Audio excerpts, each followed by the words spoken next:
Bom, nós já falamos muitas vezes aqui na página a respeito de apraxia da fala, mas esse é um tema muito relevante, é um tema muito complexo, então eu acho que vale sempre a pena retomar. Mas eu vou fazer assim, eu vou dar uma primeira explicação a respeito de apraxia da fala, especificamente para responder a sua pergunta, mas na sequência, amanhã ou depois, eu vou postar um outro vídeo que eu acho até mais interessante do que esse, que é falando um pouco sobre a diferenciação entre a apraxia da fala e a apraxia oral.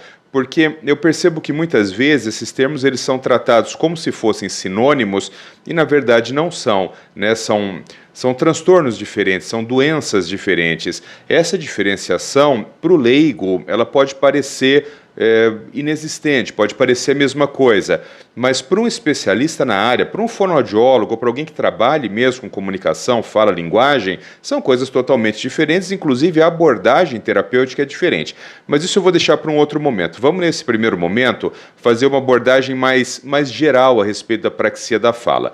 Vamos imaginar, pessoal, assim, ó, imagina que a fala, o ato da gente produzir sons dentro de um contexto linguístico, que a gente pudesse dividir isso em 3 pedaços, em 3 momentos para que uma pessoa fale.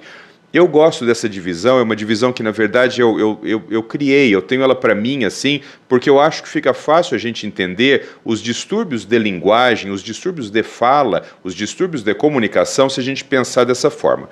Existe uma primeira coisa que tem que acontecer para o indivíduo falar, que eu costumo dizer assim, é um aspecto emocional. O que é um aspecto emocional? Para você falar, você concorda que você tem que querer falar? Se você não quiser falar, você não fala.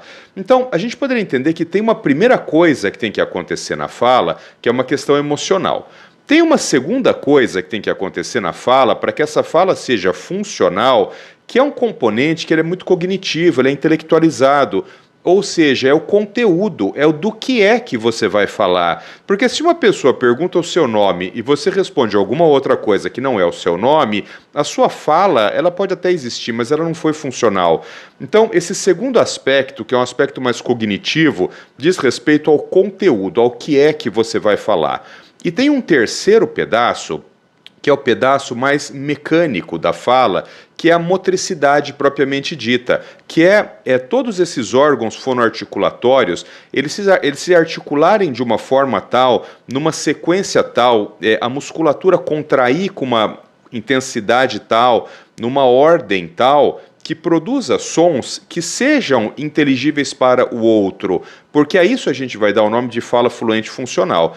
Então, se a gente entender a priori que a fala ela é formada por 3 pedaços, por um primeiro pedaço que ele é volicional, ele é emotivo, ele é a vontade de você falar, um segundo pedaço, que ele é cognitivo, que ele é o conteúdo do que é que vai ser dito, e um terceiro pedaço, que ele é mecânico, que ele é motor, ou seja, que é o controle e o planejamento motor da fala.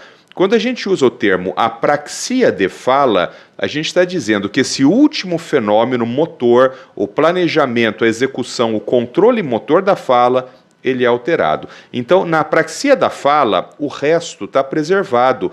O ato emotivo está preservado, o ato cognitivo está preservado, mas a motricidade está alterada. Agora, quando a motricidade está alterada, a causa dessa alteração ela pode variar. Então, no caso da apraxia da fala, a gente não está falando de uma coisa periférica, a gente está falando que existe um pedacinho lá do cérebro muito específico, localizado no trígono frontal, do lobo frontal, que é capaz de planejar e controlar a motricidade da fala.